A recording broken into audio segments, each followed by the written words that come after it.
כשהסתלק רבי נתן לעולמו, ולא ידע מזה עדיין חברו, ראה אותו רבי נפתלי בחלום, והמראה נורא והיום. הוא ראה את רבי נתן רץ, אז שאל את חברו הנערץ, ידידי, לאן אתה רץ? הוי תגיד לי, לאן אתה רץ? אני רץ ישר לרבנו, אני רץ ישר לרבנו, אני רץ ישר לרבנו, אני רץ ישר לרבנו. כבר חלפו מאז הרבה שנים, העולם מלא בבלבולים, מפורסמים מטעים את העולם, שהאמת נמצאת רק אצלם. כשחסידים רצים אחר המפורסם, ושוכחים שיש רבנו בעולם, כשהאור נסתר ונעלם. אני נזכר ברבי נתן, אני רץ ישר לרבנו, אני רץ ישר לרבנו, אני רץ ישר לרבנו, אני רץ ישר לרבנו.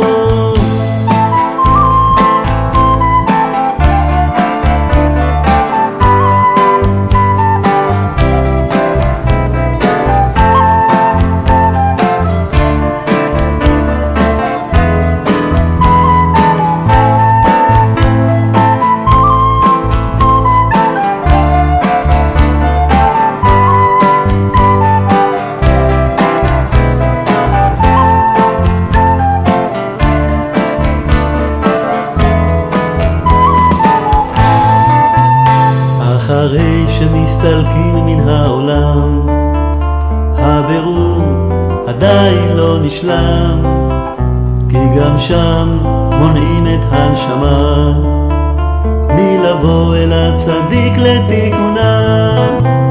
ואמר רבי נחמן שיש עצה להינצל מהחינוף והתמורה, להישבע שאחרי הסתלקותי אני רץ ישר אל רבי, אני רץ ישר לרבנו, אני רץ ישר לרבנו, אני רץ ישר לרבנו, אני רץ ישר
envoyer l'image, peut-être pour ça qu'il n'y a pas de son. Non, il n'y a pas de son. Il n'y a pas de son. C'est un petit peu en décalé. Je dirais que c'est normal là. C'est toujours décalé. Là. Ok.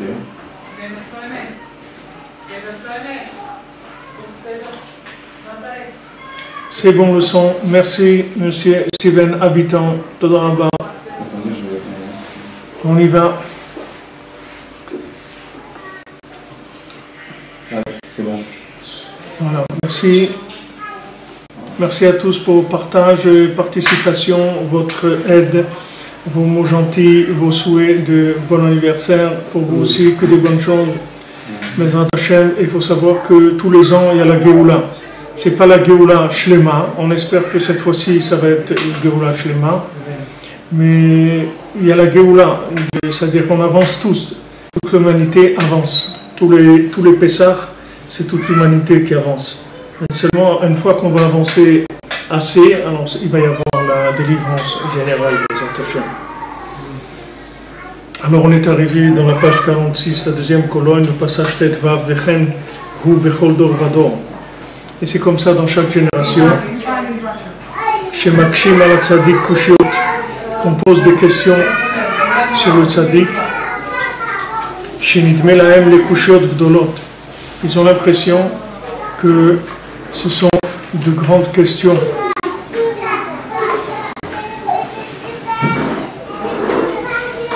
Et des gens ils posent des questions sur les tzadikim, ils ont l'impression que c'est des grandes questions. Les gens ils veulent comprendre tout de suite avec leur esprit, ils veulent comprendre qu'est-ce que Rabbi Nachman dit. Tout de suite ils veulent comprendre.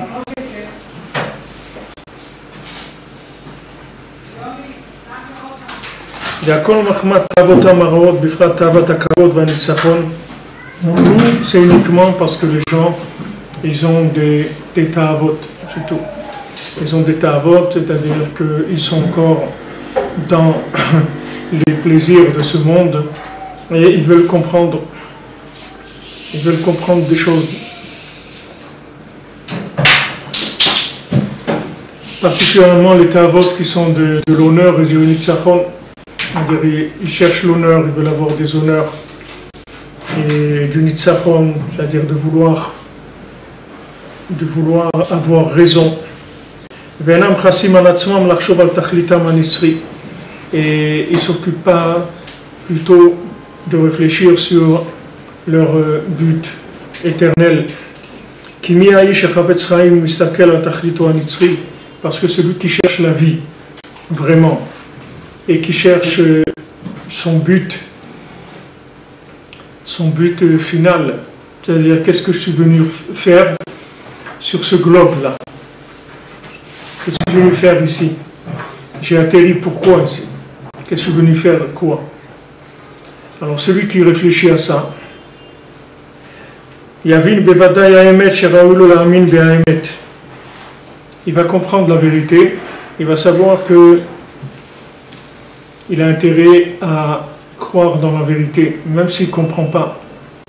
Alors Rabbi Nachman lui dit, viens au Man Rosh Hashanah, viens faire Tikkun HaKlali. Tout ce que Rabbi nous dit de faire, il a intérêt à le faire. Pourquoi? Parce qu'il comprend qu'il a besoin d'aide, c'est tout. Et que si on ne l'aide pas, il a beaucoup plus de chances de se tromper que de réussir. C'est ça qui va se passer avec lui.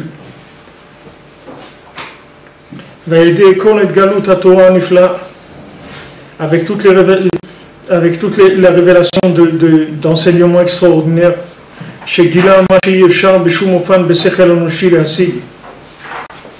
que ce qui a été révélé par les tzadikim, ce que Rabbi Nachman il a révélé, il n'y a personne qui peut révéler ça dans ce monde. Il n'y a personne qui peut réfléchir et trouver des choses comme ça, avec sa cervelle, même s'il a une grosse cervelle. Mais on ne parle pas la plupart des gens qui n'ont même pas une cervelle de mono, mais disons qu'il a une super cervelle, c'est un cerveau, un grand cerveau, qu'est-ce qu'il va trouver? Il ne va pas trouver grand-chose, parce que sauf, tout ce qu'il peut trouver, c'est le résultat de la cuisine de ce qu'il a vu, de ce qu'il a entendu, de ce qu'il a senti, de ce qu'il a touché, de ce qu'il a respiré, de ce qu'il a goûté, c'est tout. Il va cuisiner ça.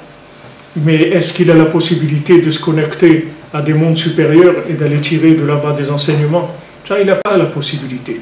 Donc, il a intérêt à chercher des tzadikim qui sont connectés sur l'autre monde et qui font qu'on nous transmette des messages pour nous faire avancer, qui nous envoient avec le GPS, ils nous dirigent, ils nous disent voilà, va un peu par là, fais un peu comme ça, lève-toi à Chatzot, couche-toi tôt, va te coucher tôt, pourquoi tu traînes, va dormir, lève-toi la nuit et change ta vie. Tu veux changer de vie, tu veux arriver au bonheur, tu veux arriver à la joie. Alors il faut écouter ceux qui sont dans les satellites, écouter les satellites, parce que si tu écoutes les gens qui seront en train de tourner dans ce monde-là, qu'eux-mêmes ils sont sur orbite de l'argent et de la matière, de l'honneur et du fait de vouloir avoir raison, ils ne risquent pas de te donner des conseils qui sont tellement extraordinaires, ils ne vont pas te faire avancer tellement. Donc Rabbi Nathan il dit, celui qui cherche vraiment, qui se dit c'est pas possible, et ce monde-là il doit bien servir à quelque chose. C'est pas possible que ce monde-là il soit fait pour gagner de l'argent, pour manger, pour dormir, il doit y avoir autre chose quand même. C'est trop beau pour ça, il doit y avoir autre chose. Et d'un autre côté, il y a trop de souffrance pour ça. Pourquoi? Pour manger, dormir, gagner de l'argent, un peu de plaisir, quelques années de plaisir. Pourquoi? Tout ça, il y a quelque chose qui ne marche pas. Alors quelqu'un qui cherche, alors il va trouver. Il va trouver qu'il va entendre quelque chose qui va lui parler. Il va entendre que Rabbeinu va parler, il va entendre quelque chose, il va dire ça, il y a quelque chose là. Et Meshir Tselasum Libo Lehem Etev, celui qui veut mettre son cœur dans ses paroles, vraiment, Wistakel ala Emet Lehamito, il veut regarder le Emet Lehamito, c'est-à-dire il veut regarder la vraie vérité, c'est-à-dire la vérité vivante, pas la vérité intellectuelle. On peut être dans des salons en train de discuter, mais c'est pas ça qui va vous enlever la souffrance que vous avez dans votre cœur. Vous pouvez passer des réunions, des colloques philosophiques, tout ce que vous voulez. La douleur que vous avez dans votre cœur, la douleur que vous avez dans votre âme, il n'y a personne qui va vous l'enlever avec ces discussions. Vous avez besoin de médicaments. Et ces médicaments-là, ils sont chez le tzaddik. Le tzaddik, il est là pour amener les médicaments du monde, pour aider les gens à se trouver, à réussir leur passage sur Terre, à optimiser leur passage sur Terre. À optimiser, il y a des chemins dans lesquels on peut gagner notre passage sur Terre, que ça peut être une réussite totale. Il y a des chemins de perdition, comme les Chachamim me disent, il y a des chemins qui ont l'air droits, et la fin, il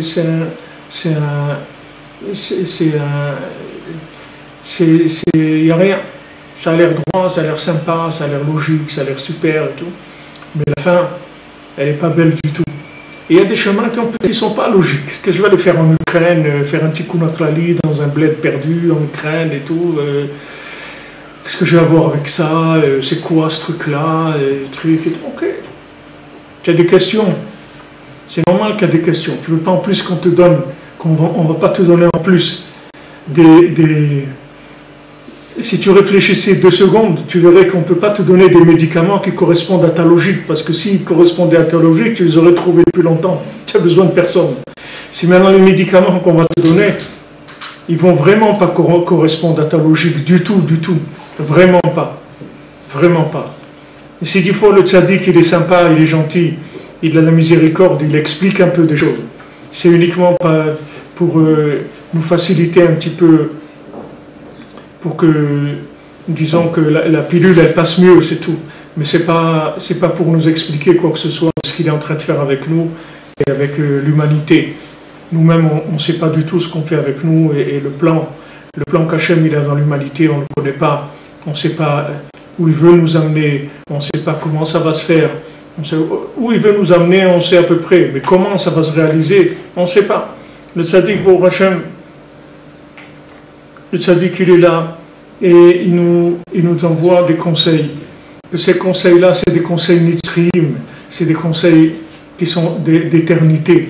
C'est de l'éternité. Ce n'est pas des conseils de momentanés. Ce n'est pas pour traverser la route. Ce n'est pas pour passer une journée. Ce n'est pas pour passer une semaine. C'est pour que le passage sur Terre il soit optimisé au maximum. Pour qu'on sorte de ce monde-là. Déjà, au moins qu'on est là. Déjà, comme on dit, on est en train de payer l'addition. N'importe qui est là, il paye l'addition. Il a des problèmes, que ce soit des problèmes de santé, ou des problèmes de parnassa, ou des problèmes de rapport humain, ou des problèmes de déception, de tout ce que vous voulez. Chacun qui est là, il prend des coups. Au moins que ça lui serve à quelque chose. Prendre des coups, et en plus que ça ne serve à rien, c'est vraiment terrible. Alors, Baruch Hashem, le tzaddik qui nous donne des conseils, il nous dit de parler avec Hachem, il nous dit de lever la nuit, il dit de venir à Ouman. Il donne des conseils qui sont faciles, très faciles d'accès, et qui sont des réparations totales qui amènent la personne à un changement de vie qui est total. Même si ce changement, si lui ne le voit pas, c'est pas important. Ce qui est important, c'est qu'il écoute celui qui est positionné là où il est positionné et qui voit toutes les âmes du monde et qui sait exactement qu'est-ce que chaque âme a besoin. Et quand il donne un remède général, quand il donne une solution qui est pour tout le monde, alors il faut savoir que c'est vraiment pour tout le monde et que c'est une réussite pour tout le monde et qu'il n'y a personne qui va écouter Rabbi Nachman et qui va sortir avec des déceptions. Tout ce que Rabbi Nachman il nous dit, si on l'écoute, tout le monde sortira gagnant de ça et dira merci mon Dieu, merci Hachem. Comme je vous ai dit, Rabbi Nathan, on lui a amené pour Pessah. Voilà, Rabbi Nathan, il connaissait la halakha. Rabbi Nathan, il sait qu'est-ce que c'est le chametz. Rabbi Nathan, il sait chercher le chametz. Il sait qu'est-ce qui est caché les Pessah. Il connaît tout, toute la halakha, Rabbi Nathan, oui. Il connaît bien la halachot. C'est un rave, Rabbi Nathan. C'est un grand rave. C'est un érudit en Torah. C'est il fait partie des grands de sa génération en Torah. Il est dans le tribunal rabbinique de Rabbi Yitzhak de Berditchev. C'est quelqu'un de grand. Pourtant, il a un manque. Jusqu'à qu'il trouve Rabbi Nachman, il avait un manque terrible. Parce que tout ce qu'il voyait là, les grands rabbanim, les grands trucs, les grands discours de Torah, il y avait quelque chose au fond de lui qui disait, mais j'ai mal, il me manque quelque chose. J'ai mal. Maintenant, quelqu'un qui a mal, vous ne pouvez pas lui dire, mais pourquoi tu as mal, mais pas mal, pourquoi tu n'es pas comme tout le monde. Quelqu'un qui a mal, il a mal, c'est tout. Vous allez lui dire, mais pourquoi tu as mal, il a mal, c'est tout. Il a un mal de vivre. Ce mal de vivre-là, il n'est pas du tout comblé par ce qu'on lui donne comme solution, c'est tout. Même qu'il est érudit en Torah, même qu'il sait beaucoup de choses, et même qu'il fait beaucoup de choses, et beaucoup de mitzvot, et il manque quelque chose, il lui manque quelque chose. Tant qu'il n'a pas trouvé Rabbi Nachman, il lui manquait quelque chose. Donc il a trouvé Rabbi Nachman, Baruch Hashem, il a trouvé pour lui et pour nous, et c'est grâce à lui que ce qu'on a aujourd'hui, c'est grâce à lui, et toute la Géoula qui va y avoir, c'est grâce à lui, c'est grâce à Rabbi Nathan qu'il va y avoir la Géoula. C'est lui qui a amené toutes les paroles de Rabbeinu pour qu'on puisse nous en profiter aujourd'hui. Alors Rabbi Nathan, il n'a pas de quoi faire Pessah. Il se trouve la veille de Pessah, il n'a rien. Alors sa famille lui dit, mais comment on va faire? Je ne sais pas comment on va faire. Il n'y a rien, c'est tout. Il n'y a pas de matzot, il n'y a pas de vin, il n'y a pas de pommes de terre, il n'y a pas de viande, il n'y a rien. Alors quelqu'un qui vient le vendredi, pas le vendredi, la veille cette année c'est vendredi, mais il vient la veille de Pessah, il amène à Rabbi Nathan tout ce qu'il faut pour Pessah. Tout, Baruch Hashem, ça y est, ils ont tout pour faire Pessah. Alors il voit que le visage de Rabbi Nathan ne change pas du tout. Normalement, quelqu'un qui attend quelque chose, alors quand il reçoit, ça y est, il est content. Il voit que son visage ne change pas. Alors, il remercie la personne qui lui a amené. Tout. Alors il dit à sa famille, il dit voilà, Baruch Hashem, il y a les matzot, il y a le vin, il y a la viande, les pommes de terre, les légumes, il y a tout ce qu'il faut pour Pessah. Mais Pessah lui-même, Pessah, où il est? Où il est Pessah? Pessah, lui, c'est quoi Pessah? Afrakin Alavachon me disait à l'Yeshiva, Pessah, c'est pas le gras double, hein? Pessah, c'est pas le gras double, hein? Il disait ça parce que il y avait une histoire, je crois, dans la cache-route où les gens ils aiment tellement le gras double à Pessah qu'il y avait un peu plus de gras double sur le marché que de bêtes cachères. Alors ils ont vu qu'il y avait eu un peu un trafic un peu. Alors Afrakin dit pas le gras double Pessah. C'est quoi Pessah? C'est quoi Pessah? Alors je vous ai dit, quand Rabbeinu il parle de quelque chose, Rabbeinu c'est pas une approche de la chose. Rabbeinu c'est la chose elle-même. Quand Rabbeinu te parle de Pessah, c'est Pessah Mamash. C'est pas une approche de recherche, d'interprétation possible de ce que c'est la fête de Pessah. Quand Rabbeinu il parle de Pessah, c'est Pessah Mamash. Quand Rabbeinu il parle de Sukkot, c'est Sukkot Mamash. Quand Rabbeinu parle de Sfirat HaOmer, c'est Sfirat HaOmer Mamash. Et quand Rabbeinu il parle de Dieu, c'est Dieu Mamash. C'est pas une approche de quelqu'un qui a étudié, qui a lu la Torah, qui a vu des choses et qui a interprété, non. C'est la chose elle-même. On dit que mon cher Rabbeinu, quand il prophétisait, il disait Zéadava, voilà la chose. Les autres prophètes, quand ils prophétisaient, ils disaient Ko Amar Hashem. Voilà comment Hashem a dit. Alors nos sages nous disent que tous les prophètes, ils voyaient dans un miroir qui n'était pas clair, c'est-à-dire ils ne voyaient pas la chose clairement. Ils voyaient un reflet de la chose. Mais mon cher Rabbeinu, vous voyez la chose elle-même. Donc quand Rabbeinu dit quelque chose, c'est la chose elle-même. C'est pas une approche de la chose. Alors ça peut être quelque chose qui a l'air pas logique, qui a l'air un peu étonnant, qui a l'air tout ce que tu veux. Mais il y a une chose que tu peux être sûr, que c'est la chose elle-même. C'est la chose mamash. Quand Rabbeinu il parle de quelque chose, il parle de la chose elle-même et de façon parfaite, c'est-à-dire qu'il n'y aura plus aucune explication sur cette chose-là. C'est terminé. Rabbeinu l'a dit, j'ai terminé. C'est-à-dire quand il dit quelque chose, c'est la chose comme elle est. Donc quand Rabbeinu nous donne un conseil, il nous dit de parler avec Dieu tous les jours, de faire le tikkun haklali, de se lever à Chatzot, de venir à Ouman, pour les hommes de venir à Rosh Hashanah, pour les dames qui veulent aller dans l'année, autant qu'elles veulent aller, autant de fois qu'elles ont envie d'aller. Quand Rabbeinu dit de faire ça, c'est Dieu mamash. C'est pas on va faire, c'est pas une religion, c'est Dieu mamash. Le reste c'est de la religion. Il y a beaucoup de rabbins qui vont te parler, beaucoup de grands rabbinim, de grands tzadikim qui vont te parler. C'est de la religion, c'est des approches, des essais sur la Emouna, des essais sur Dieu, tout ce que tu veux. Mais quand Rabbeinu il parle de Dieu mamash. Quand Rabbeinu il te dit regarde, fais ça, ça veut dire qu'il t'a donné la solution de la fin, c'est-à-dire la solution qui va te permettre de résoudre tous tes problèmes de passage sur terre. Et si maintenant, même si tu ne comprends pas que tes problèmes, comment ils sont résolus, tu peux savoir qu'ils sont résolus. Tu peux savoir qu'ils sont, du moment où tu l'as écouté, tu peux être sûr que tes problèmes ils sont résolus. Et que tu vas quitter à 120 ans ce monde tranquille, vraiment tranquille.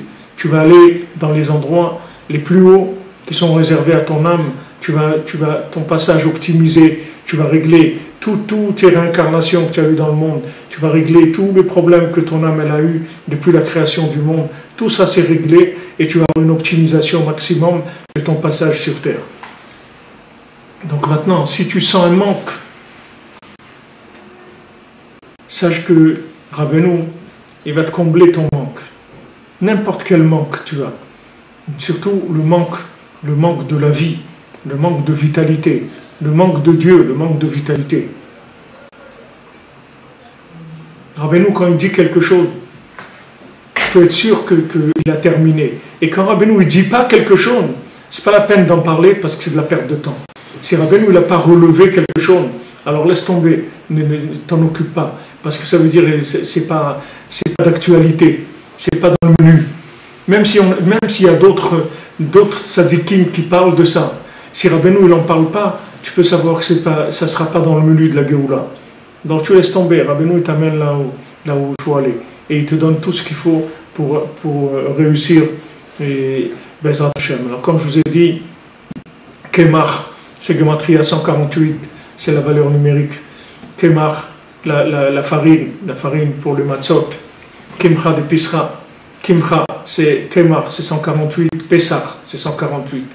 C'est Kimcha de Pisra, la farine de Pesach. La farine de Pesach, c'est Nachman, puissance Nachman. C'est deux fois.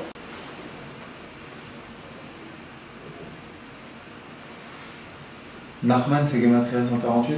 Le mot Nachman. Ok, d'accord. רק מה שמעקמים ליבו בכמה קושיות, ובפרט על ידי ריבוי המחלוקת, הכל בשביל בחירתו.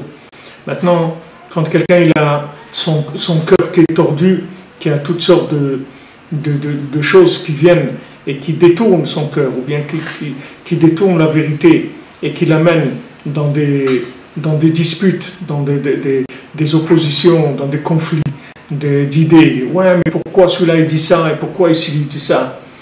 Une fois j'ai entendu quelqu'un, il a dit... Quelqu'un il a demandé à parler avec quelqu'un d'autre, il lui a dit... Qu'est-ce que tu penses toi du rabbi de Satmar? Il a dit, moi, qu'est-ce que je pense du rabbi de Satmar? Demandez à lui qu'est-ce qu'il pense de moi. Qu'est-ce que tu me demandes à moi qu'est-ce que je pense du rabbi de Satmar? Alors les gens, vous voyez, ils commencent à étudier la Torah. Voilà, ok, Baruch Hashem, tu étudies la Torah, c'est merveilleux, c'est magnifique, extraordinaire. Baruch Hashem. Mais maintenant, tu as des questions. Tu poses des questions. Tu as des questions, ouais, tel Rav, il a dit ça. Tu as des questions sur qui tu as des questions? Qui tu es? Pour avoir des questions. Il faut fuir tous les marloquettes, toutes les disputes, toutes les oppositions, tout ça. Il faut sortir de tout ça. La plus grande maladie qu'on a dans nos générations, c'est la politisation du judaïsme. La politisation du judaïsme, c'est la pire des choses qui ait jamais existé, de politiser le judaïsme. On t'oblige à faire partie de certains clans, de certains groupes, à te définir par un. Mais j'ai pas envie, moi. Moi, je veux pas, c'est tout. J'ai le droit, non? J'ai le droit d'être inspiré par plusieurs sortes de gens. J'aime bien discuter avec des musiciens, j'aime bien discuter avec des plombiers, j'aime bien discuter avec des rabbins, j'aime bien discuter avec des curés, j'aime bien n'importe qui. J'aime discuter avec des gens. Pourquoi tu veux que je m'enferme dans... Pourquoi tu veux me politiser? Ah non, si tu es là, tu peux pas, hein, tu choisis, hein, tu choisis ou là, hein, tu peux pas être au Parti Socialiste et discuter avec Macron ou avec Le Pen, hein. Non, ça ne va pas. Il faut quand même avoir, il faut te syndicaliser, te radicaliser, tout ce que tu veux. Mais on ne veut pas, on veut vivre, pourquoi? Hachem, il a créé des choses, bon, Hachem, il y a des pommes, il y a des poires, il y a des bananes, il y a des trucs. On n'est pas obligé de politiser les fruits, de politiser les légumes, de politiser les pays, de politiser l'air. On a le droit de vivre. La politisation, c'est une chose terrible. C'est une chose terrible parce que ça oblige les gens à se positionner. C'est-à-dire, dès que tu fais partie de ce groupe, ça veut dire que tu n'aimes pas celui-là, et celui-là tu le détestes, et l'autre tu l'aimes pas trop. Pourquoi? Parce que le parti l'a fixé comme ça. Mais moi je ne suis pas dans le parti. Je ne suis pas ni dans le parti ni dans la partie. Je ne suis pas avec vous, Bichlal. Ça ne m'intéresse pas. Il y a Rabbi Nachman, il y a Rabbi Nathan, et c'est où? On a terminé. Le reste après, fais-le à ta sauce, fais-le comme tu as envie. Rabbi Nathan il dit il faut crier dans la prière, crie. Rabbi Nathan il dit c'est bien de faire la prière à voix basse, alors fais à voix basse. Rabbi Nathan il dit la musique c'est bien, fais de la musique. Rabbi Nathan il dit Eretz Israël c'est extraordinaire, viens en Eretz Israël. Rabbi Nathan il dit en Chutz La'aretz tu peux réparer beaucoup de choses en Chutz La'aretz. C'est tout, qu'est-ce que tu n'as pas besoin de te politiser, de rentrer dans la politique.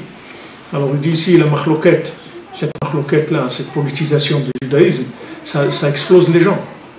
ça explose les gens, parce que les gens, ils se syndicalisent, par rapport à certains partis, et partagent un groupe, et après, ils ne peuvent plus être avec les autres, parce que voilà, ils font partie d'un groupe.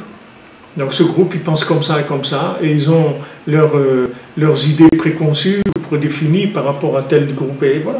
Et nous, on a envie de vivre. Pourquoi tu veux me séparer des gens? Mais moi, j'aime des gens, pourquoi tu veux me séparer d'eux? Parce que tu as fait un parti politique. Tu as un parti, tu as politisé la Torah. Je ne veux pas politiser la Torah. Mon cher Rabbeinu ne voulait pas qu'il politise. Il a dit à Korach, il dit, pourquoi tu fais des partis? Pourquoi tu... Korach, il a voulu faire un parti politique. Vaikar Korach. Il a pris Korach. Qu'est-ce qu'il a pris?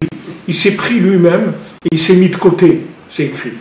Il s'est pris et il s'est, comment on dit en français, Désolidarisé, non pas désolidarisé. Ouais, si vous voulez, on peut dire désolidarisé, mais il s'est démarqué. Détaché. Il s'est démarqué. Il s'est démarqué. Qui même me suivent. On t'aime, mais on ne va pas te suivre. C'est le premier qui a fait parti politique. Il a commencé à faire la politique contre Moshe Rabbeinu.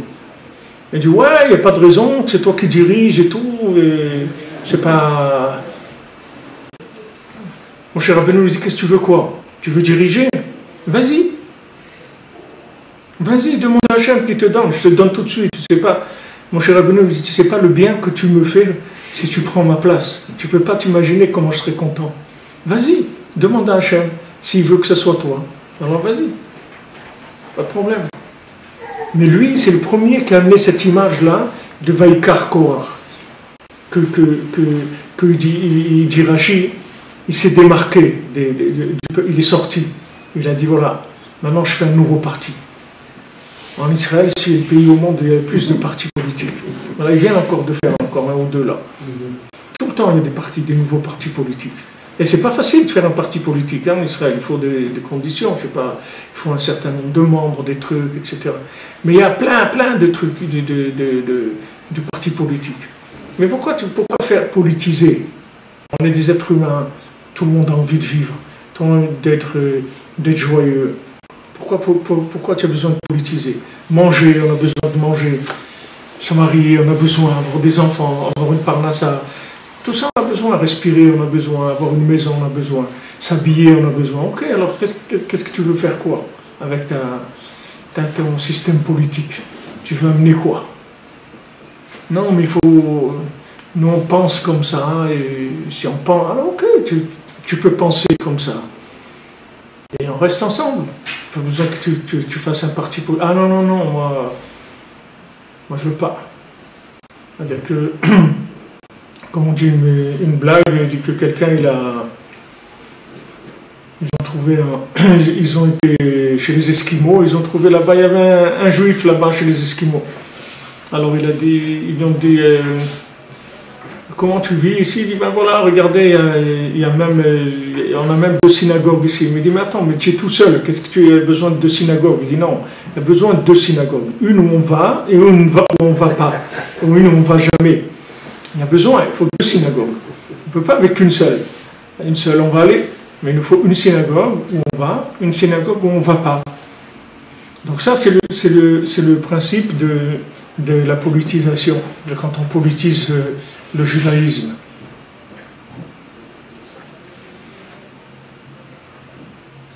Allez dire Bouya Machloket. Tout ça, maintenant, en fait, il va avoir son libre arbitre qui va être éprouvé. On va voir maintenant qu'est-ce qu'il cherche vraiment, qu'est-ce qu'il veut de sa vie, etc.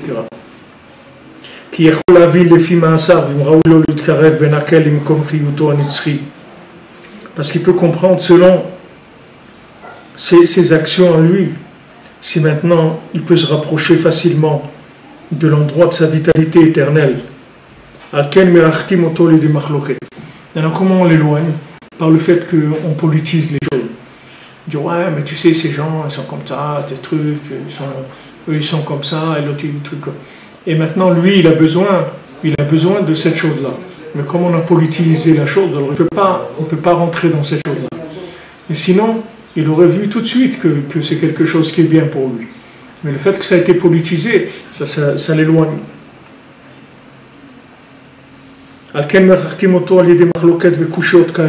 Donc on l'éloigne en lui faisant une épreuve, qu'il voit des disputes, il voit de la politisation, et il voit des questions. Et maintenant le libre arbitre il est entre ses mains.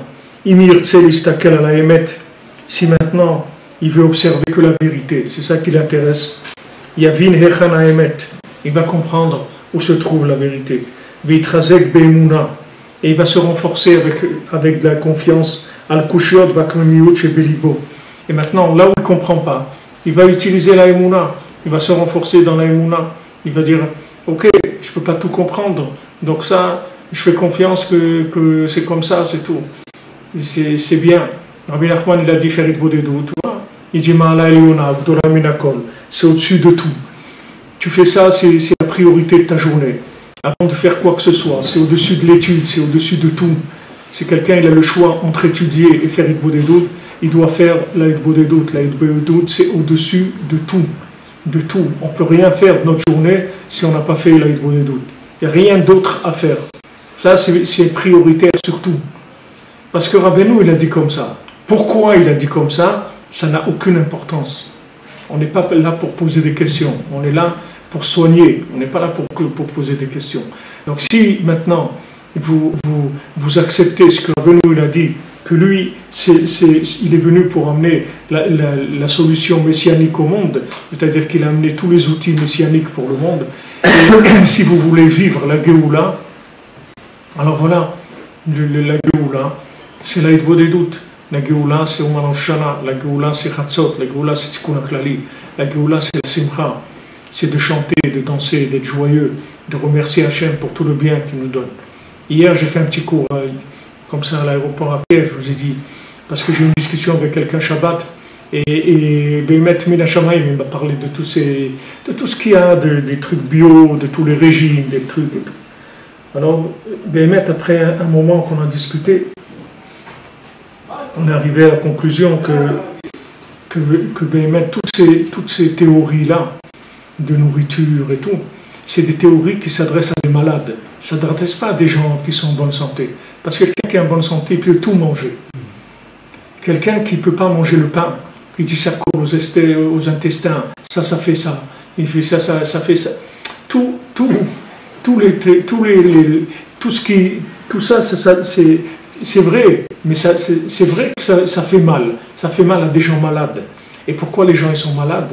Parce qu'ils n'ont pas de simcha, c'est tout. Si les gens ils étaient bessimcha, le corps il fonctionnerait de façon optimisée. Et le corps, il peut tout régler, tout seul. Déjà, comme il a un niveau déjà de fonctionnement énorme et d'auto-réparation énorme. Comme les trucs auto-nettoyants, le corps, il est auto-nettoyant. Le corps, il se nettoie tout seul. Le corps, il se soigne tout seul. Il n'a pas besoin, il n'aurait besoin de rien. Quand est-ce que la maladie rentre? Quand il y a de la tristesse, c'est tout. Pourquoi? Parce que la tristesse, elle affaiblit la fonction d'un organe. Maintenant, la tristesse, elle atteint la personne dans l'endroit où si quelqu'un il est triste par rapport à quelque chose, l'organe qui correspond à cette chose-là, c'est lui qui va recevoir un coup. Qu'est-ce qu'il va recevoir comme coup? Il va être moins alimenté par l'âme. Quand il va être moins alimenté par l'âme, il va s'affaiblir. Quand il va s'affaiblir, il lui faut un traitement spécial parce qu'il est faible. Donc tu vas le traiter comme un organe malade. Mais il ne faut pas dire que maintenant, c'est toutes ces théories bio, toutes ces nourritures et tout, il ne faut pas dire que ça, c'est le manger super raffiné, super clean, c'est pas vrai. Se manger, c'est de manger d'hôpital, c'est pas de manger de gens normaux. Maintenant, si tu sais ça, au moins c'est clair déjà. Tu sais que ça, c'est pour les malades. Ah, maintenant tu es malade, tu manges ça, ok. Mais sache que c'est parce que tu es malade. Tu veux guérir maintenant, c'est pas en mangeant du bio. Tu veux guérir, et bien si les gens il fait guérir les gens, et même faire fortune, ils ouvriraient des cliniques pour rendre les gens joyeux. C'est ça qui manque. Ouvrez des cabinets pour rendre les gens joyeux. Des cliniques de la joie. Vous recevez des gens, viens, tu passes 3 jours là, Et le gars, pendant 3 jours, vous le remplissez de joie. Vous parlez avec lui de sa vie et on discute et on voit quels sont les points positifs de sa vie. Vous le faites danser minimum 4-5 heures par jour. Vous le faites danser. Ah mais encore, tu vas danser encore. Encore, tu vas danser. Chaque pas que tu vas danser, ça va éliminer le mal qui est en toi. Tu comprends pas? Danse encore. Chante encore. Sois joyeux parce que c'est ta vie qui dépend de ça. Voilà, Rabbeinu, il te donne la réfoua. Rabbeinu, il te dit, toutes les maladies, elles viennent du manque de joie. Donc là, il te dit, Rabbeinu, quand il parle, c'est Mashiach qui parle. C'est pas, Mashiach, il va dire ça aux gens. Seulement les gens vont l'écouter, c'est tout. Rabbeinu, il te dit, tu veux soigner les gens, ouvre la clinique de la joie. Et tu vas voir que tu vas guérir toutes les maladies du monde. Toutes les maladies. Au début, les gens vont te prendre pour un rigolo. Ils vont dire, qu'est-ce que c'est que ce truc-là encore? Et tu vas voir, après quelques résultats que tu vas avoir des références, des témoignages, ça y est, après, tu vas te lancer. Et après, tu peux ouvrir dans le monde entier, ça. Tu peux faire une chaîne dans le monde entier, des cliniques de la joie. Et tout. Guérison par la joie, c'est tout. Il n'y a rien. De la musique, de la danse, des points positifs. Et après, tu rentres, tu prends tout ce que Rabbeinu dit sur la joie, tous les enseignements de Rabbeinu ou de Rabbi Nathan, tu les approfondis. Il y a même dans Corvéor, tu parlais tout à l'heure, là-bas, il y a un chélek qui s'appelle Sasson Vessibra, il parle de la joie. Tu approfondis tout ce que Rabbeinu dit, il parle de la joie, Rabbi Nathan et tout. Tu en fais des petits enseignements courts, des choses une méthodologie, c'est-à-dire tu en fais une méthode, et avec ça, je te garantis, tu vas soigner les gens. Béhémet, tu vas prendre le mal dans sa racine. C'est pas que tu vas dire, tu comprends, c'est comme tu dis, c'est comme si tu dis quelqu'un il a un pneu crevé dans sa voiture, alors tu lui dis, alors roule plus doucement, roule à 20 à l'heure, comme ça tu peux rouler.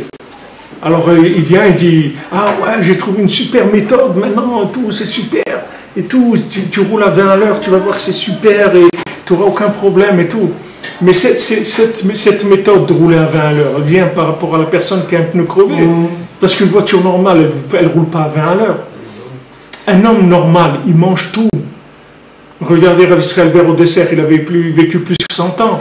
Et je peux dire, Rav Israël Ber au dessert, ce n'était pas quelqu'un qui mangeait bio. Moi j'étais avec lui, j'ai vu, il me demandait du coca à Khatsot, du Coca-Cola, je lui donnais un Khatsot. Vous comprenez, ce n'est pas des gens qui ne savaient pas ce que c'est bio. Les gens ils cherchaient de quoi manger. À l'époque, à Tzfat, à Yerushalayim et tout, les gens ils n'avaient pas de quoi manger, ils crevaient de faim, il n'y avait pas d'eau, il n'y avait pas de manger, c'est ça que cherchaient les gens. Ce n'est pas le manger bio. Ils mangeaient de tout.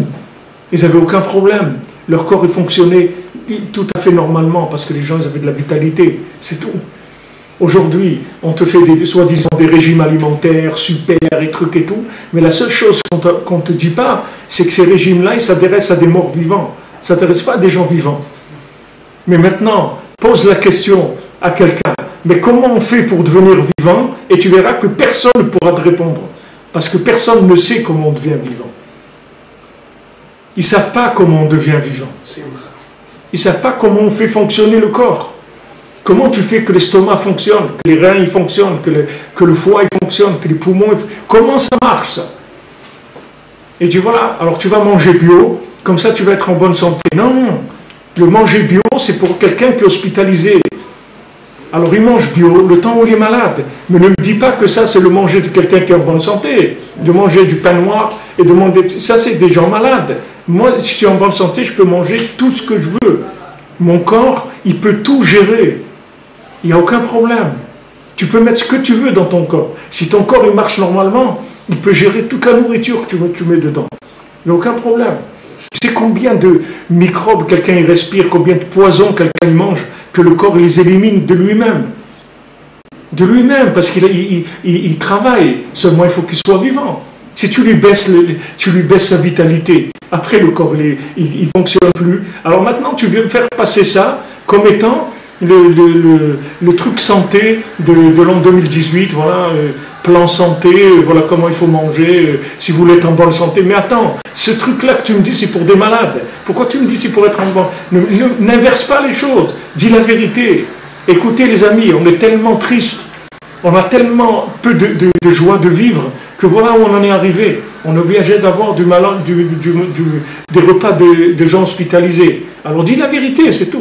Ne dis pas aux gens, voilà, c'est le plan santé avec des sites internet où tout est vert et tous les gens ils sont souriants soi-disant, avec des blouses blanches et des fonds verts, des herbes trucs, et soi-disant. Mais ça s'adresse à des malades. Va chercher la solution véritable. Rabbeinu te dit, voilà, tu vas être en bonne santé, sois joyeuse. Sois joyeux. Toutes les maladies, Rabbeinu dit, pas une, toutes les maladies, elles viennent du manque de simra, du manque de joie. C'est tout. Donc tu veux guérir, sois joyeux. Tu veux être joyeux, Rabbeinu donne des dizaines de Hetzot pour être joyeux. Les grands plans de Hetzot, Rabbeinu dit, c'est de voir tous les points positifs qu'il y a en nous, de chanter, de danser, d'avoir un visage souriant, tout ce que tu veux. Il y avait quelqu'un, je vous ai raconté déjà, quelqu'un au Kotel, quelqu'un qui est au Kotel, il avait la maladie, ils lui ont trouvé la maladie, et alors il est allé, il m'a dit, il a acheté des disques de films comiques, il a acheté plein de films comiques, il est rentré chez lui, et toute la journée il regardait des films comiques, il se bidonnait toute la journée avec des films comiques. Il a été quelques semaines après, il a fait des analyses, il n'y avait plus rien du tout. Il n'y avait plus rien. Ça aussi, c'est le truc. Rigole. Combien de gens rigolent aujourd'hui? Les gens ne rigolent même pas. Il n'y a plus.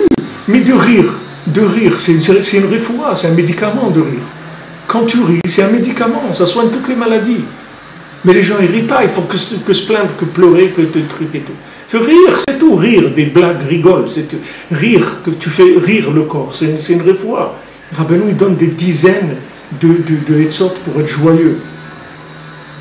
Parce qu'il faut absolument être joyeux. C'est quelque chose qui est indispensable. On ne peut pas se passer de ça.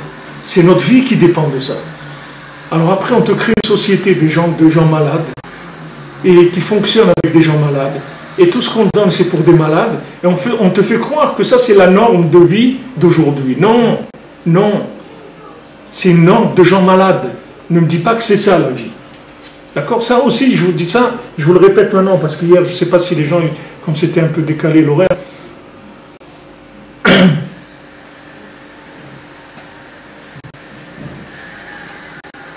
ils vous présentent que, comme quoi, voilà, tu vas être... Mais ça, c'est du mensonge. C'est du mensonge. Si Rabbeinu ne te dit pas, tu tombes là-dedans, tu crois que c'est vrai. Tu commences à faire attention, acheter la farine comme ça, et les légumes comme ça, de ne pas manger ça comme ça, de pas de trucs. Et ça, c'est les poulets, il faut des poulets bio, les œufs, il faut qu'ils soient comme ça, les trucs. Tout est bon. Si tu es Bessimcha, tout est bon. Et si tu n'es pas Bessimcha, tout c'est du poison. Pourquoi? Parce que ton corps, il ne peut pas gérer. C'est tout.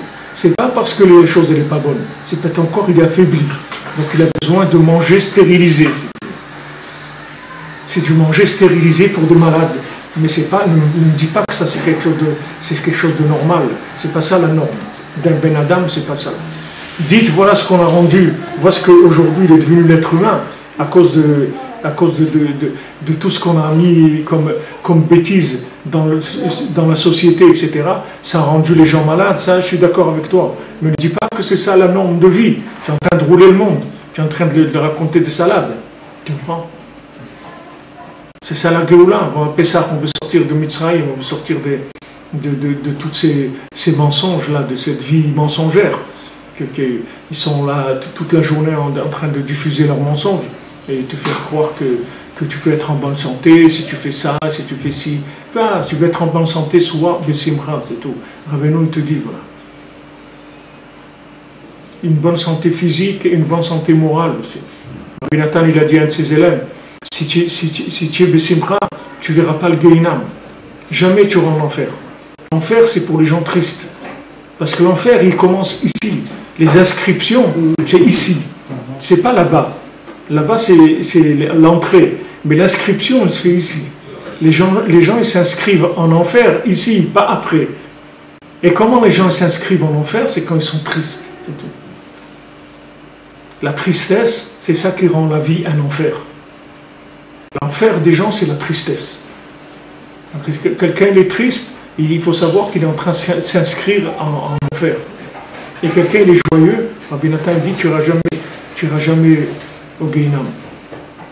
Rabbi Nathan te dit fais l'écouter de filote, tu iras jamais au Gehinam. Lis l'écouter de filote, une page de l'écouter de filote. Tu peux lire, lis tous les jours. L'écouter de filote, tu iras jamais au Gehinam. Rabbi Nathan il dit combien de gens ils sont dans le paradis grâce au l'écouter de filote. Tu peux pas lire une page, qu'est-ce qu'il y a? Tu peux écouter des informations de demi-heure en train de chercher, de voir, c'est Kim Jong, il va aller rencontrer Trump, il va rencontrer celui. Qu'est-ce que ça va te changer? Qu'il rencontre, qu'il ne rencontre pas. Qu'est-ce que ça va te changer à toi? Alors là, tu peux passer du temps, lire une page de l'écouter de filote, tu ne peux pas lire. Tout ça, ça vient du fait qu'il n'y a pas de l'aïmouna, les gens, ils n'ont pas confiance dans ce que le tzaddik dit. Ils ne savent pas que quand Rabbeinu dit quelque chose, il a terminé, il a tout vu déjà. Il a déjà tout vu, c'est pas quelque chose qui vient comme ça. Il a déjà tout vu, tout analysé, tout réglé, tout. Et voilà, il te dit voilà, maintenant fais ça, ça, ça et ça. Et voilà. Rabbi Nathan, quand il te dit voilà, tu fais l'écouter de filote tous les jours. Tu vas aller au Gan Eden, c'est bon. Et tout, c'est pas compliqué. Écouter de filote, bon Hachem, beaucoup de gens ils finissent tous les ans l'écouter de filote, tous les ans. Ils finissent des gens simples, pour Hachem, des commerçants, des gens qui travaillent toute la journée, pas besoin d'être un érudit pour ça. Tu lis, c'est tout. Mais c'est pas compliqué. Voilà, il y a combien de médicaments pour Hachem, mais il faut les prendre. Il faut prendre ces médicaments. Tu vas voir que ça va te soigner. Alors, il dit ici que ce qui éloigne les gens, c'est les machloket. Mais comme maintenant, il y a un degré de maladie qui est tellement avancé dans le mal de vivre que de plus en plus, les gens ils n'en ont rien à faire de la machloket. Comme Rabbi Nathan, bien que son beau-père lui parlait contre les chassidim tout le temps, contre la chassidoute tout le temps et tout, son beau-père il avait un cours tout le temps contre la chassidoute. Son beau-père c'était un gadol de folie, il était rave sur des dizaines de villes, c'était un très très grand rave, le Rav David Tzvi, c'était un monument, une sommité de la Torah dans toute l'Ukraine. Mais c'était un opposant. Il est très, très, très opposé à la chassidoute. Il parlait toujours contre la chassidoute et tous ses enfants, ses gendres, ses filles, des trucs, il leur disait de surtout s'éloigner des chassidim et tout. Et Rabbi Nathan, il a entendu ça quand il s'est marié. C'est ça qu'il entendait, ces cours de son beau-père. Et quand il a eu des amis qui lui ont dit, tu sais, c'est pas vrai, les chassidim, il a essayé, il a vu que Bémet c'était comme ça. Il a vu que les chassidim, c'est des gens qui servent Hachem et qui sont vraiment, qui aiment Hachem, et comme ça il a connu la chassidoute, et après il a connu Rabbeinu. Mais ces gens-là, ils venaient s'opposer à lui. Ils s'opposaient à lui, ils faisaient ils parlaient contre, ils parlaient pour éloigner les gens de médicaments. Qu'est-ce qui se passe? Les gens, ils parlent contre. Avec ça, ils éloignent les gens. Mais c'est pour ça que nous, on a l'obligation de parler tous les jours du tzaddik pour nous, pour le monde. On a besoin, parce que de la même manière que des gens qui parlent contre, nous on doit donner à l'humanité le médicament de l'humanité. Combien de gens, Baruch Hashem, voilà, ils vous témoignent, ils disaient, regardez, moi j'ai commencé à connaître Rabbi Nachman, ma vie elle a changé, Baruch Hashem, en bien, toute ma vie s'est améliorée et tout. Alors on n'a pas le droit de pas donner ce médicament aux gens. Et plus les gens ils vont parler contre, et plus il faut parler de lui, encore plus. Maintenant, ce qui va se passer, c'est que quand maintenant on s'approche de Mashiach, il y a un mal de vivre qui est tellement fort que tout ce qui était de l'aspirine, ça ne va pas marcher. Il faut des vrais médicaments maintenant. Quand maintenant tu as une petite douleur, on te donne de l'aspirine, d'accord?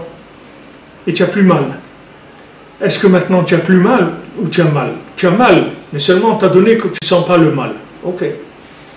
Rabbeinu dit, ok, allez-y, prenez de l'aspirine. Vous allez voir qu'à un moment, vous pouvez prendre un tube entier d'aspirine tous les jours, ça ne vous fera rien du tout.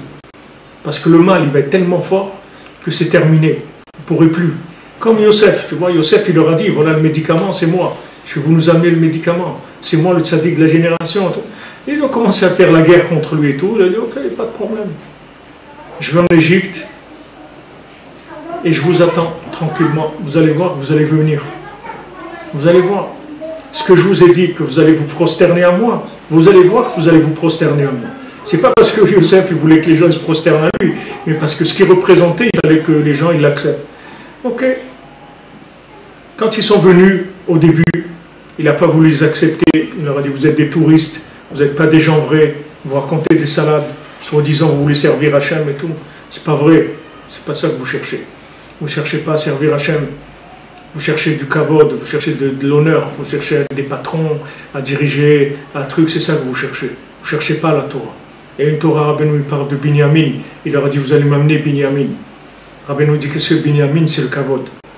Il leur a dit, vous allez m'amener Binyamin ici. Et à ce moment-là, je saurai que ce que vous dites, c'est vrai. Il dit, je vais vous enlever le kavod. Donnez-moi le kavod.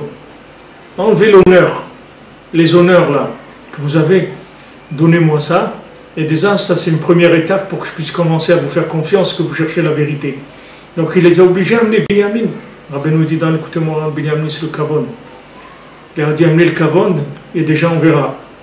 Mais petit à petit, ils sont venus. Pourquoi ils sont venus? Parce qu'ils sont affamés, parce qu'ils sont asphyxiés. Eux, ils croyaient qu'ils allaient s'en sortir avec la Torah qu'ils avaient sans Yosef. Ils avaient la Torah de Yaakov, qui était un émettre Yaakov. Mais la Torah de la génération, c'était de Yosef, c'était pas de Yaakov. C'est fini Yaakov, la période de Yaakov. On était passé à la Torah de Yosef. Le monde, il avait besoin de la Torah de Yosef. Yosef, ou Mashbir, de Kol HaMaaretz, c'est lui qui donne à manger à toute la terre, à tout le monde. Le monde entier mangeait le blé de Yosef, c'est-à-dire la Torah de Yosef. Alors maintenant, Rabbi Nachman, à son époque, les gens se sont opposés à lui. Alors, après, quand il a annoncé à ses élèves qu'il allait être décédé, alors ils lui ont dit, mais vous nous avez dit que vous allez terminer et tout. Alors Rabbi Nachman a dit, vous entendez ce qu'il a dit? Il me dit, mais pourquoi j'ai pas terminé? Mais j'ai terminé. J'ai terminé déjà. C'est-à-dire, qu'est-ce que ça veut dire j'ai terminé? C'est-à-dire que maintenant, la pharmacie, elle a tous les médicaments. Mais la pharmacie, elle ne va pas venir te chercher chez toi pour te faire des analyses, des trucs. Ça, tu te débrouilles. Maintenant, si tu sais que tu es malade, la pharmacie, elle est là. Il y a même une pharmacie de garde. C'est ouvert 24 heures sur 24. La pharmacie est ouverte. Mais seulement, il faut que tu saches que tu es malade. Le médicament, il est là, il n'y a pas de problème. Il y a Chatzot, Itbodedut, Ouman Shana. Vous savez, ce Shabbat à Ouman, qu'est-ce qu'il y avait? Il y avait la yeshiva de Bachurim de Getzed, avec le Rosh Yeshiva. Rosh Yeshiva de Getzed et Bachurim de Getzed. Qu'est-ce qu'ils chantent les Bachurim? Bon, Rabbeinu, que des chants de Rabbeinu, c'est tout. Que Rabbeinu. Rebbe, que des chants, que Rabbeinu, c'est tout. Maintenant, le Rosh Yeshiva. Vous croyez que le Rosh Yeshiva est Breslev? Le Rosh Yeshiva de Getzed. Getzed, c'est les monuments du monde lituanien. Mais pourquoi il doit les amener à Ouman? Parce qu'ils n'ont rien à vendre. Parce que ces jeunes-là, s'ils ne les amènent pas à Ouman, ils vont partir. Ils vont partir. Donc maintenant maintenant celui qui veut garder, même sa communauté à lui, comme elle est, il faut qu'il l'amène à Ouman. Et à ce moment-là, sa communauté reste avec lui. Parce que maintenant, ils ont trouvé de la vitalité avec le tzadi. Alors, il continue, il n'y a pas de problème. Alors, Rabbeinu, il attend. Mais tout le monde va venir. Tout le monde va venir. Nous, on est venus plus tôt parce qu'on s'est rendu compte qu'on est malade. Plus tôt que les autres, c'est tout. C'est pour ça qu'on est venu avant les autres. On n'a rien de plus que les autres. Seulement, la maladie, elle s'est déclenchée de façon évidente chez nous plus tôt, c'est tout. Donc, on a cherché un médicament. Voilà, le médicament, il est là. Donc, maintenant, Rabbeinu, il n'a pas été accepté parce que les gens, ils n'ont pas ressenti le mal dont il parlait. Ils n'ont pas senti ça. Mais maintenant que les gens, ils vivent ça, ils sentent que c'est ça le médicament. Les gens, tu ne peux pas les rouler. Tu ne peux pas leur donner de l'aspirine alors que le gars, il est en train d'hurler. Tu ne veux pas lui donner de l'aspirine. Ça y est. Un gars qui a le mal de vivre, tu ne veux pas lui donner de l'aspirine. Ça ne va pas lui enlever le mal de vivre. Il faut que tu lui donnes quelque chose d'autre. Tu ne peux pas lui dire étudie, ça va t'arranger tout. Ça ne l'arrange pas du tout. Ça ne l'arrange pas. Ça ne lui donne pas de la joie. Il ne sent pas mieux. Il ne se passe rien avec lui. Tu peux étudier toute la journée, toute la nuit, aucun problème. Mais il faut que tu étudies avec l'attachement au tzaddik. Alors ta Torah, ça va être une Torah vivante. C'est autre chose. Et si ces enseignements qu'il y avait dans le monde, qui ne sont pas les enseignements de Rabbi Nachman, ils étaient tellement puissants, pourquoi il y a autant de gens qui viennent aujourd'hui chez Rabbi Nachman. Pourquoi autant de gens ils viennent à Ouman? Pourquoi autant de rabbanim ils viennent aujourd'hui à Ouman? Voilà, le fils de Rav Citruk, il était à Ouman. Pourquoi? Qu'est-ce qu'il a à faire à Ouman? Il a sa communauté, il est bien, il n'a pas de problème. Mais tout le monde est attiré par ça. Parce que tous les gens, ils se fatiguent. Ils se fatiguent. Tu ne peux pas manger du polystyrène toute ta vie et être en bonne santé. Le polystyrène, il n'y a pas de vitamines dedans. Il faut que tu manges quelque chose qui te donne des vitamines. Sinon tu n'as pas de force. Rabbeinu ne veut pas t'amener ailleurs que de servir Hachem. Il va t'amener nulle part ailleurs. Rabbeinu veut que tu serves Hachem. Seulement, il te donne les conseils qu'il faut dans la génération pour que tu puisses avoir la vitalité. Pour servir Hachem, c'est tout. Mais Rabbeinu veut que tu serves Hachem. Il veut amener le monde nulle part ailleurs. Alors, ce qu'ils ont trouvé, ce que les Sarel a trouvé dans Sipurim Asiot, quand la Neshama de Rabbeinu, elle devait descendre, et Hachem, il a dit, elle va descendre. Alors, le Satan, il est venu, il a dit à Hachem, mais si tu fais descendre Rabbi Nachman, donc j'ai terminé, puisque lui, si lui vient dans le monde, moi, je ne peux plus rien faire. Il n'y a plus d'Yetziara, il n'y a plus de Satan, il n'y a plus rien. Alors, Hachem, il dit, lui, il va descendre dans le monde, et toi, débrouille-toi. Alors après, il est venu avec un vieux comme ça, qui n'avait pas de dents et tout, il a dit, ça y est, j'ai trouvé. Alors ce vieux-là, c'est celui qui a fait toute la marloquette contre Rabbeinu, toute l'histoire contre Rabbeinu, il n'avait pas de dents comme ça. Une fois, il a pris la main de Rabbeinu, il l'a mis dans sa bouche, il l'a mordu comme ça, il avait que les gencives, il n'avait pas de dents. Et lui, il a lancé la marloquette contre Rabbeinu. Donc lui, il a fait que retarder la Géoula, c'est tout. Parce que s'il n'y avait pas eu la marloquette contre Rabbeinu, les gens, ils auraient ressenti déjà la qualité de la vérité dont Rabbeinu parlait. Mais comme ils ont parlé contre, alors ça a atténué la lumière de Rabbeinu. Mais maintenant, les gens, ils ne vont pas venir avec la qualité de la lumière. Maintenant, les gens, ils vont venir avec le mal de ventre. Ce n'est pas la même chose. Les gens, ils vont venir parce qu'ils se plient de douleur. Ce n'est pas du tout la même chose. De venir parce que tu as découvert la vérité comme étant quelque chose qui t'inspire, ou de venir parce que tu es en train de te plier et que tu as appelé le SAMU, c'est pas du tout la même chose. C'est pas du tout la même chose. Yosef, il voulait leur donner la vérité dans de bonnes conditions. Pas les conditions de l'Égypte. Pas ce qu'ils ont passé. La famine et tout ça. Yosef, il voulait pas ça. Il voulait leur donner dans des bonnes conditions, dans la joie. Il dit, voilà, je suis Yosef, je lui dis, voilà ce qu'il faut faire et tout. Eux, ils n'ont pas compris son message du tout. Il dit, ok, vous ne voulez pas comprendre comme ça, vous allez le comprendre autrement, c'est tout. Parce que ce message-là, c'est le message.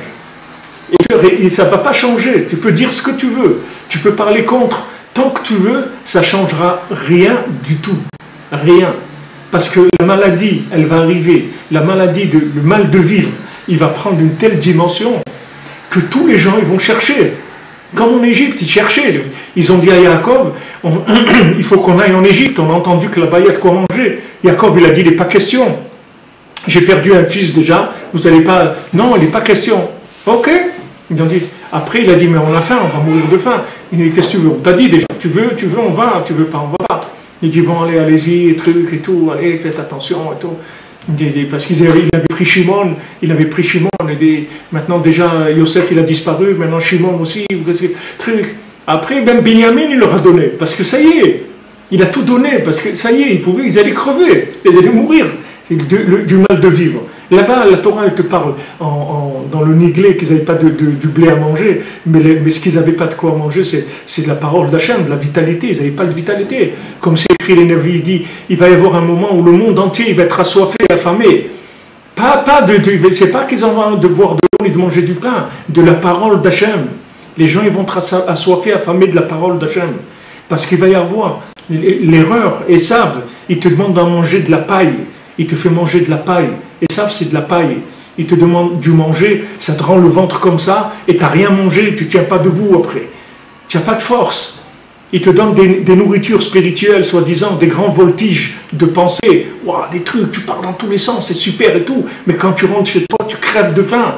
Tu as envie de te taper la tête sur le mur. Tu as envie de frapper les gens. Tu as envie de boire de l'alcool. Tu as envie d'insulter des gens. Tu hais la vie. Tu as des problèmes terribles, tu comprends?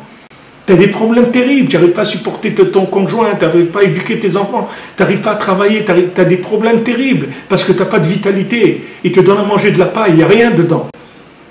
Alors vous croyez que les gens, vous allez leur donner à manger de la paille et pour l'éternité? Ça y est les gens, et à un moment, il va te dire, oh l'ami, on arrête là. On arrête, j'ai faim. Il dit, maintenant donnez de la paille. Mais ça y est, je me suis rendu compte qu'il y a un problème dans ce que tu me donnes. Parce que ça ne fait aucun effet ton truc. Tu m'as embrouillé au début, tu m'as fait miroiter des trucs, et ça brillait, wow, des super, des trucs, des idées super, des trucs et tout. Mais mon ami, je suis malade, j'ai faim, j'ai envie de crever, tu comprends? Donc donne-moi quelque chose parce que j'en peux plus. Alors là, tu viens chez Yosef, c'est tout. Et Yosef, il te dit, bah, viens, voilà, tiens. Chatzot, Itbodedout, tu connais Klaé, Ouman, tu peux étudier la Gemara, tout ce que tu veux, il n'y a aucun problème. Mais ça, c'est avant tout. Parce que si tu ne prends pas ça, tu n'auras pas, pas la vitalité nécessaire pour te lancer pour tirer la vitalité dans la Torah classique comme elle est présentée. Mais si tu as ça, tu peux, tous les Sfarim, ils deviennent vivants. Tu peux étudier Mishnah Brura, tu peux étudier les Tosfot, Rashi, le Ran, ce que tu veux. Tout devient vivant. Parce que tout prend une autre dimension complètement. Mais le monde vient chez Rabbeinu par obligation. C'est-à-dire, il n'y a plus rien. Donc les gens ils disent, comme on dit, on a tout essayé. Alors viens, on va essayer ça. Viens, on va essayer ça aussi. On a tout essayé, ça ne marche pas. Alors viens, on essaye ça. Et bon prochain, ils essayent de voir que ça marche. Donc le monde il va venir à la Géoula par ça, par le mal de ventre. Alors que Rabbeinu, quand il est venu, il voulait que ça se fasse dans la miséricorde. Quand les gens ils étaient bien, ils n'avaient pas besoin de souffrir. Ils étaient bien, ils auraient vu cette vérité, comme Rabbi Nathan il l'a vu.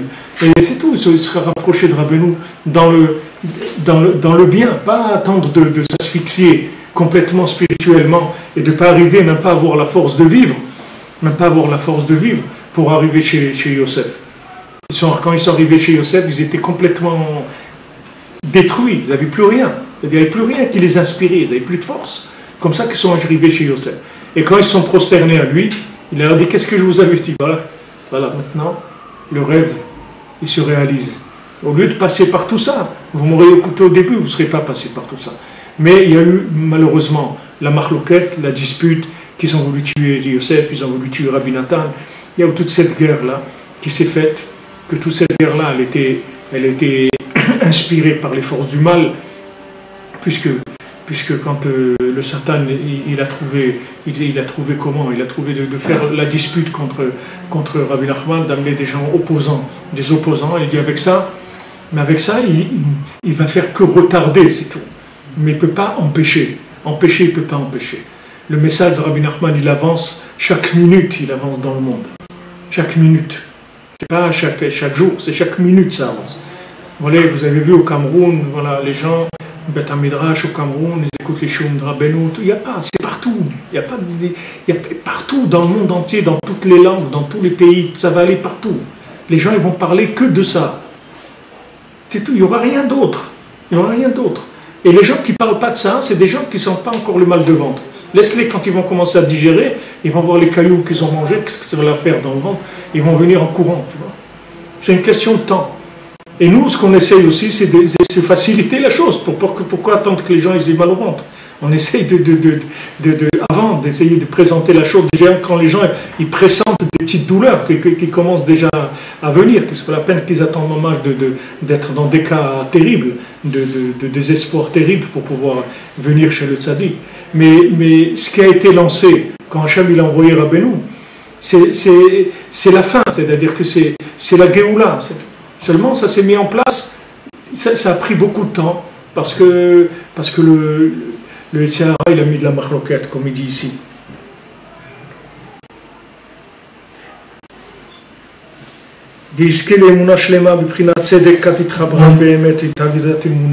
Que maintenant, quand la justice, elle se met avec la vérité, alors elle devient de la Emouna. Et s'il veut le contraire, alors il n'a qu'à faire le contraire, il a le droit. Celui qui veut sortir, il n'a qu'à sortir. Et le tzaddik et les vrais gens qui sont attachés à lui, ils ne vont rien perdre. Il ne va rien leur manquer du tout. Et